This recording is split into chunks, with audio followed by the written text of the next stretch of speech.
Good day to everyone, wherever you may be in any part of the country, depending on the time and when you get this video. I have a video for all of you. I want you to watch this video concerning Canada.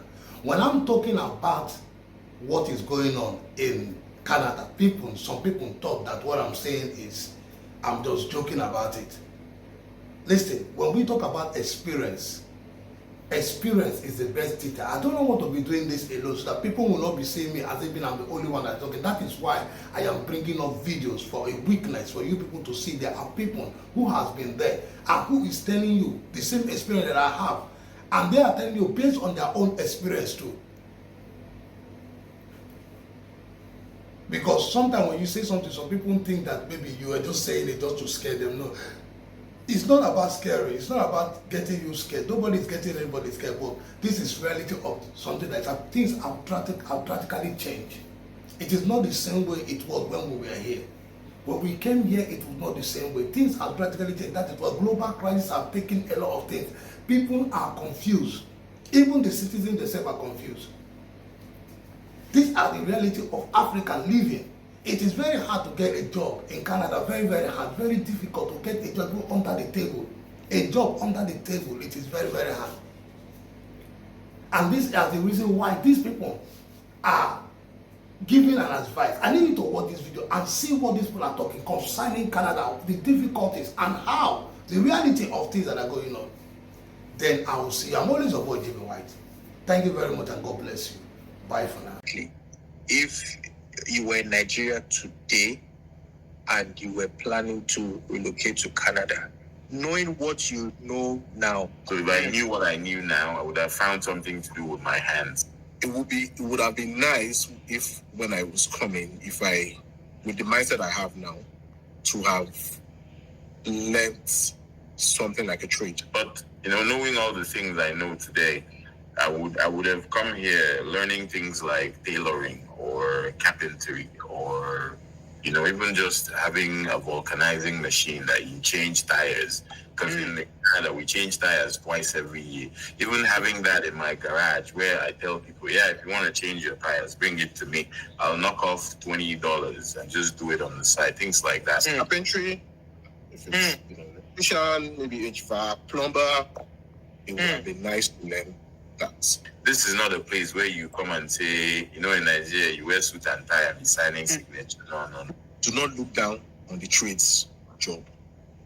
They are very, very good and diligent. Ordinary carpenter, ordinary mechanic.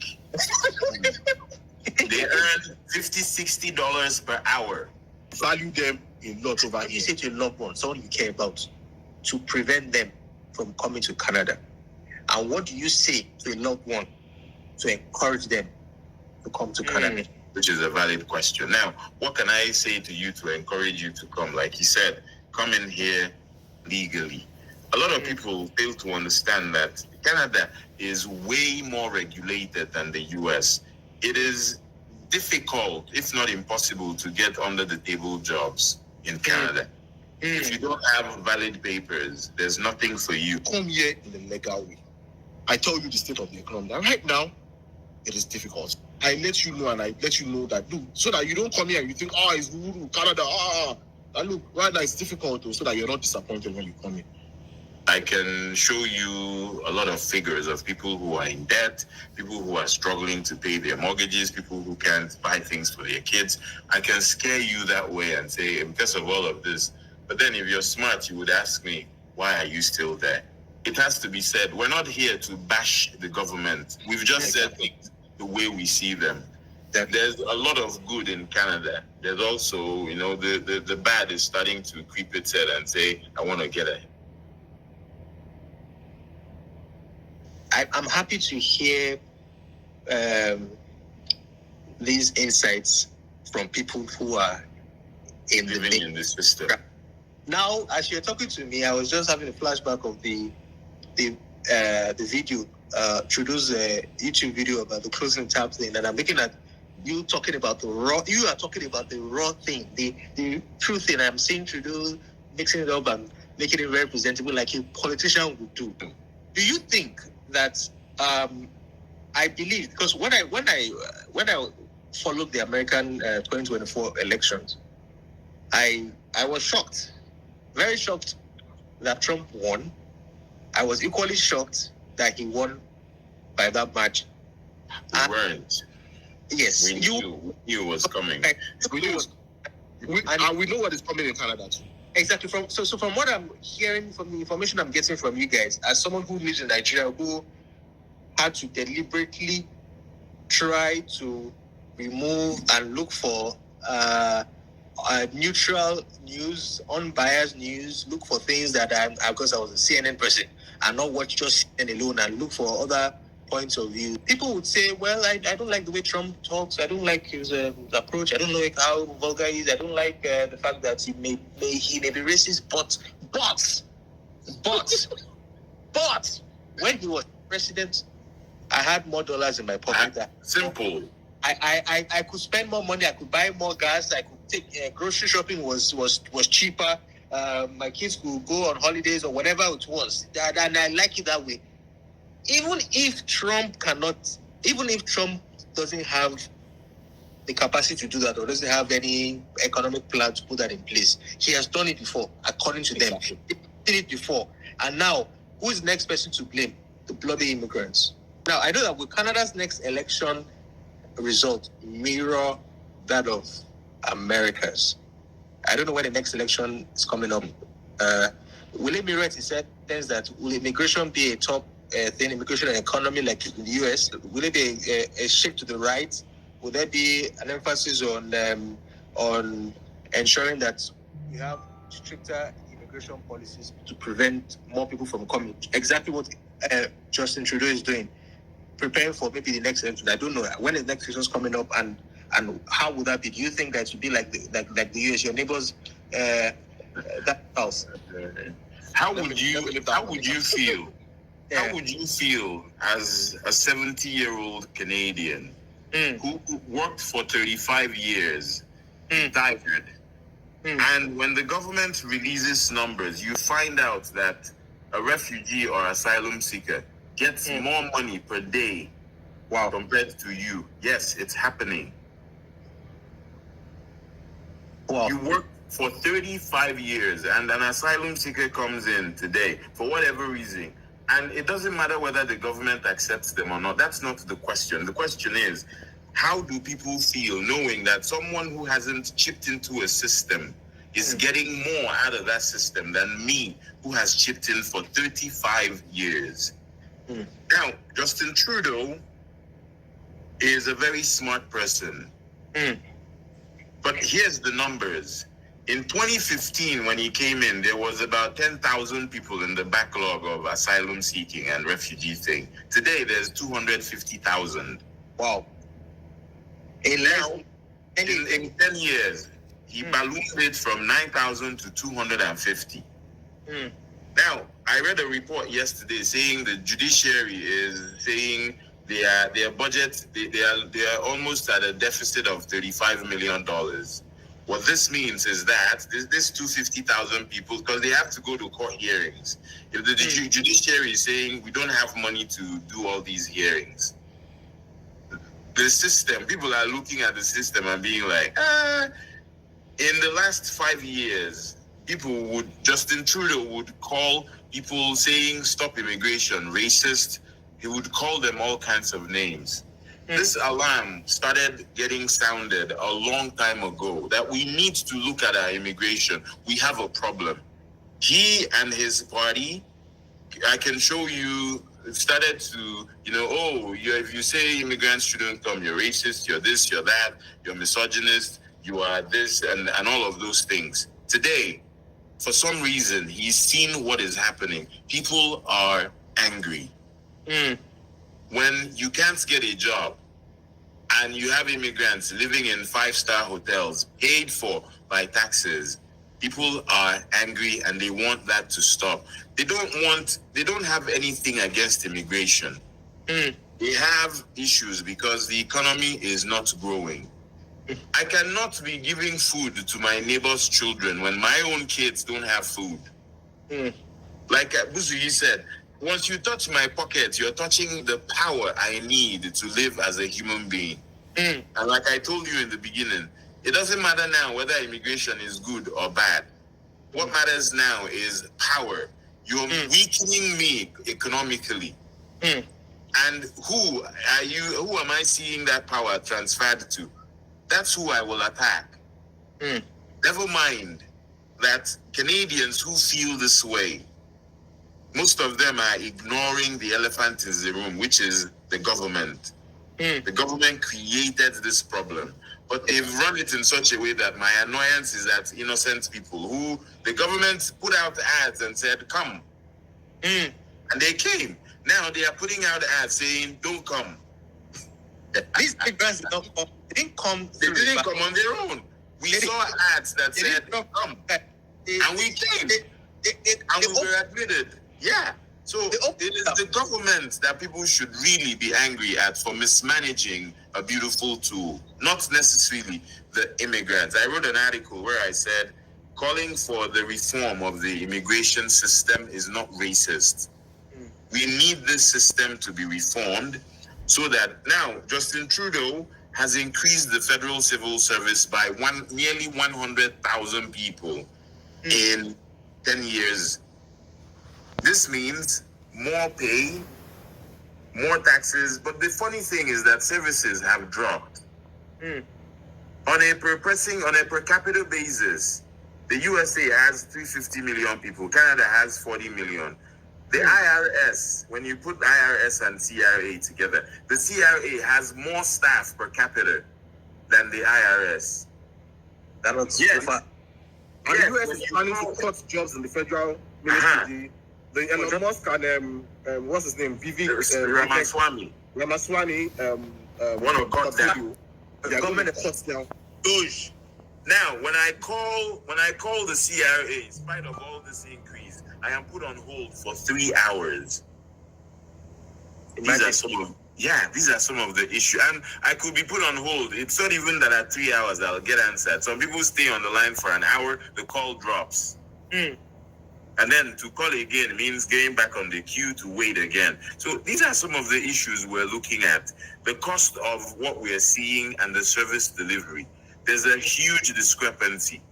So it's not that I don't care about the person who lives across the street from me.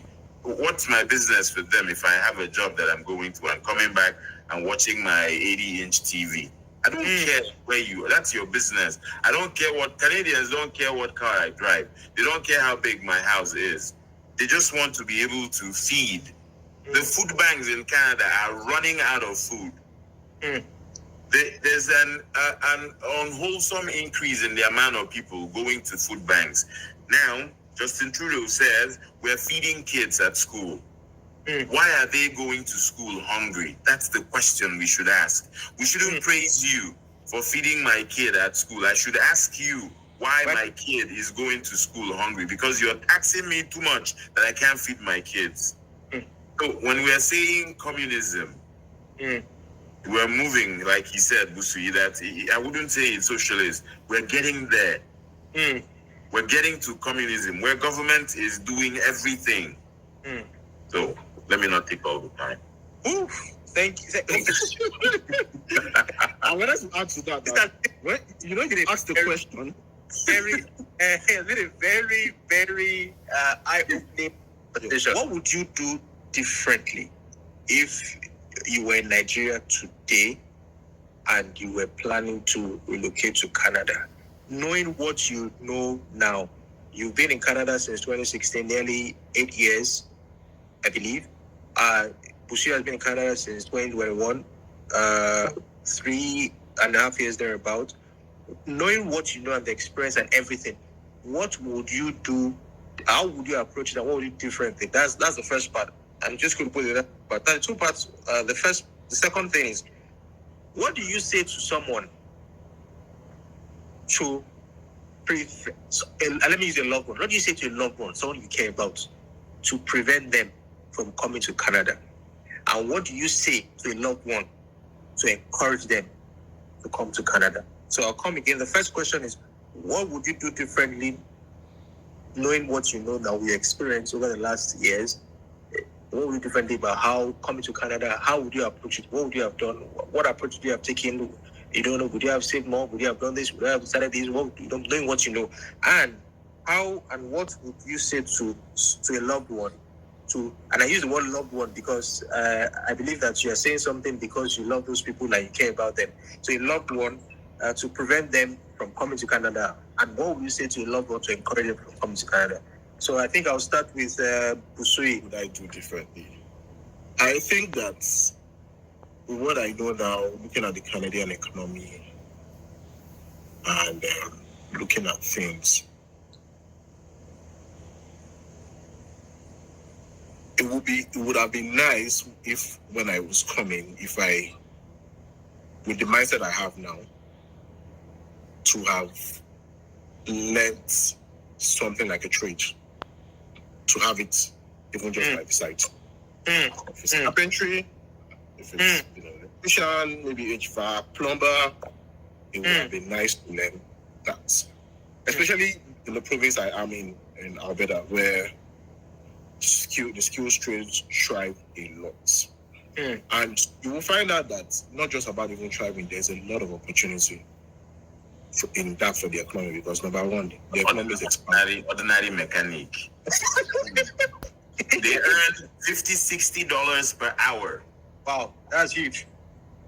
There's a lot of opportunity here. There are a lot of houses being built. There's a lot of construction going on, a lot of expansion, so there's the opportunity for them. And also, even just living your life normally, in your house, for example, you buy a home. A lot of homes don't come with your basements, already built. You probably have to build your basement and everything. If you see people who are very handy and have that skills trade, you will find out that a lot of them do it themselves. So instead of paying someone $50,000, $60,000 to build your basement, it will probably cost you maybe $25,000. You build it yourself, you buy the materials, you build it yourself. So that kind of how I put it delves into what do I use to encourage a loved one. If you're a loved one, and this has happened a couple of times, not even let me say loved one, but if a friend calls or someone calls to say, I'm coming to Canada, I'm like, oh cool, are you coming in on the express entry? Are you coming? Say, no, I got a visiting visa. I'm like, oh nice. How long are you planning to stay? What kind of question is that? I'm like, what do you mean, what kind of question is that? Like, you said you have a visiting visa. I'm not going back. I'm like, what do you mean you're not going back? I do not plan to go back. I'm like, so how do you plan to? What is your plan? We stay in your spare. Person says that the agent who helped me with the visa said that I can, seek asylum from there. And I remember telling the person that, look, when I get there, I'll get it. I remember telling the person that, look, I'm not trying to discourage you. I want you to come in here legally. Even those who are here legally are finding it hard to get jobs. They are struggling. So you come in here illegally, why do you think yours will be different? And the person is like, do you know how it is in Nigeria right now? That's Nigeria right now. I'm like, I understand. I'm not, I understand how it is in Nigeria right now. I know it's not easy. Things are difficult. But still, I will encourage you, because what can make you the more disappointed is spending all that so much money you could probably have used to set up something in Nigeria, to move here, only to find out, only to get here, and you are disappointed because you are not able to get anything, you're not able to get a job, you're not able to, and you are here illegally. Usually, there are Nigerians now, right now, I don't know if someone reports in Ontario, where a number of Nigerians, when we're talking about homeless people living in tents, there were Nigerians among them. Wow.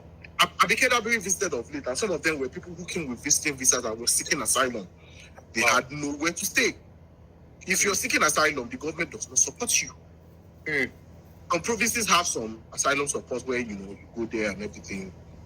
And I remember a lady who works in one of the provincial, asylum support in Alberta. She said when she moved here to Canada, she's never met a Nigerian who applied.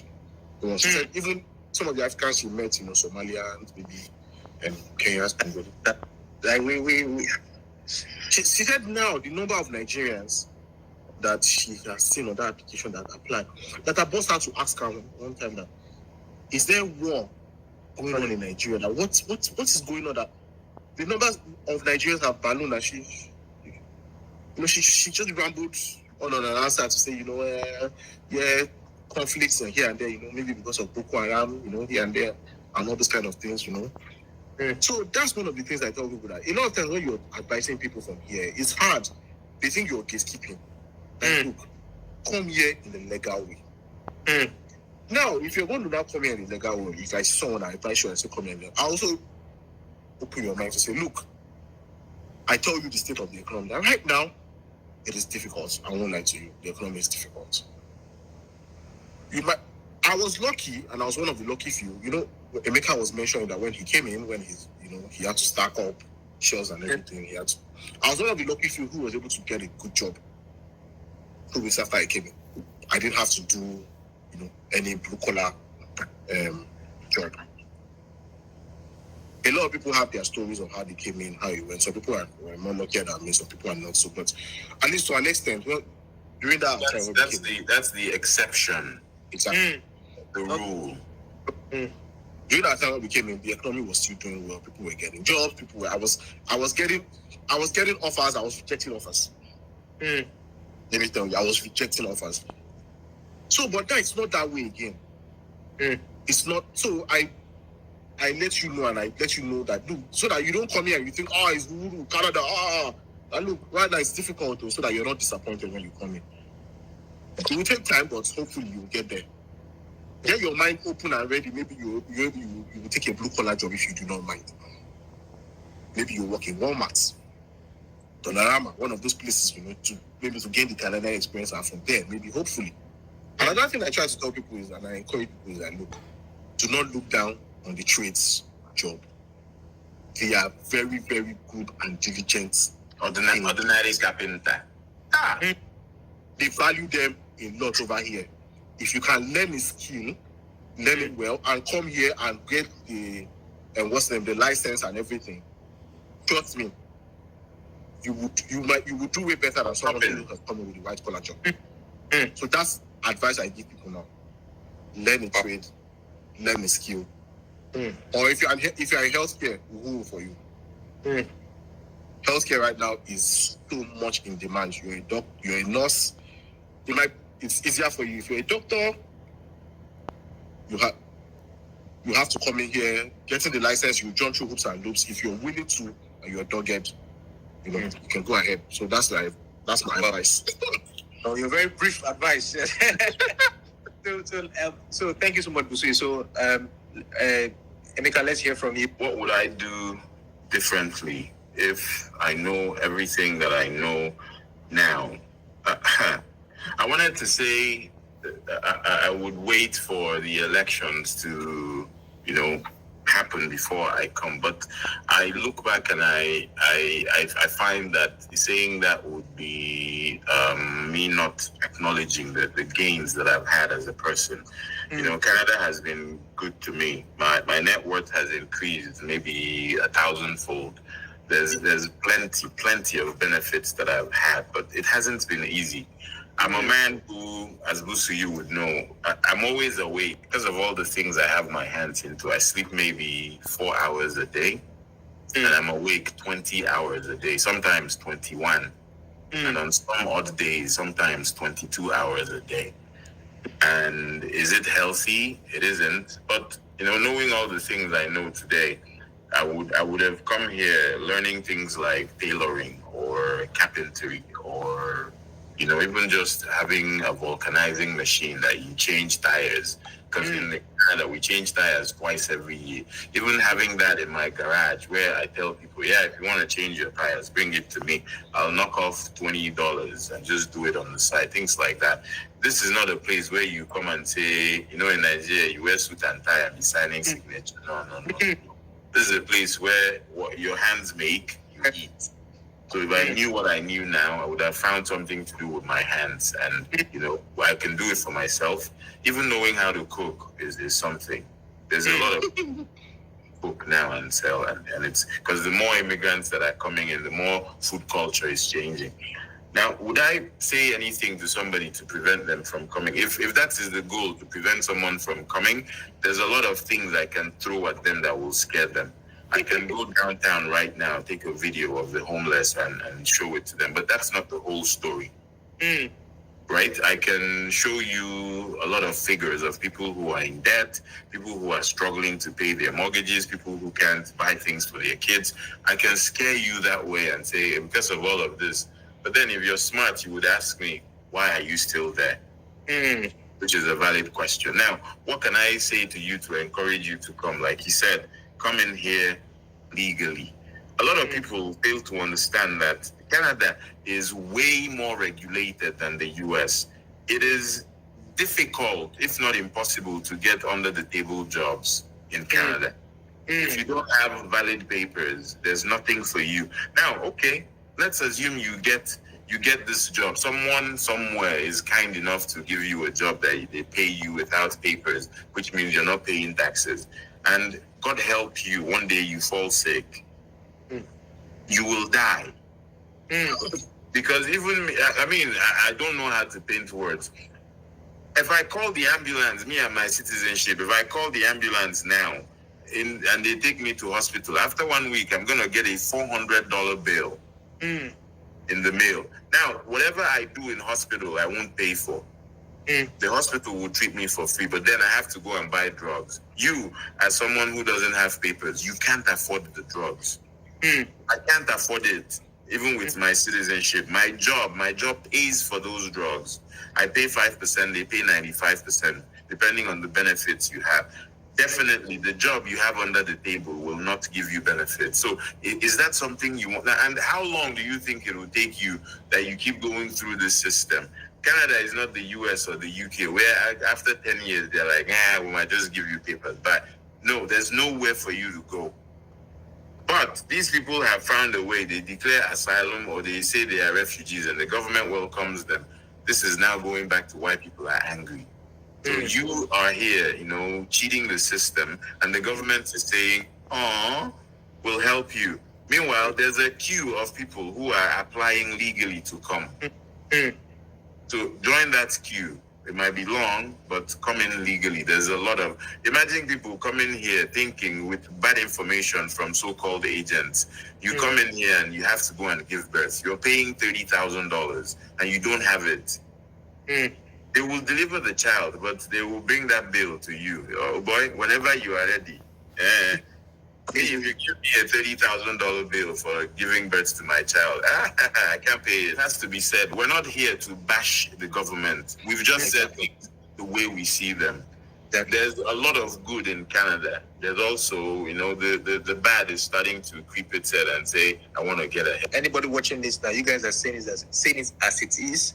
It is now left for anybody to now use the information that they have, plus the research that they intend to do, assuming they decide to do research, to now make their own informed decisions. This video we talked about history. In this video we talked about trends. In this video we talked about the good, the bad, the not so good, the pros, the cons, the perspectives from as a Nigerian, the perspective of somebody who's coming legally, the perspective of somebody who's coming illegally, and all that. So everything is all mixed. The current happening at the situation here, and exactly how the government or how the politicians will make it look very nice in those words. You have said something right now that is so insightful. The only place right now that I know that is perfect, you have to die to go there, and we're not ready to die. Very true. Oh, there's no perfect place. Even those countries, they still complain about something. Even that place that I don't want to say its name. Even that place that we want to go was not perfect because somebody had to be kicked out. The devil. Break down, Pastor. Break down. You want to talk about it that way. So somebody had to be said, Obeni, please disappear from here. You are not our ideologies don't align. Bye. Go and own the earth.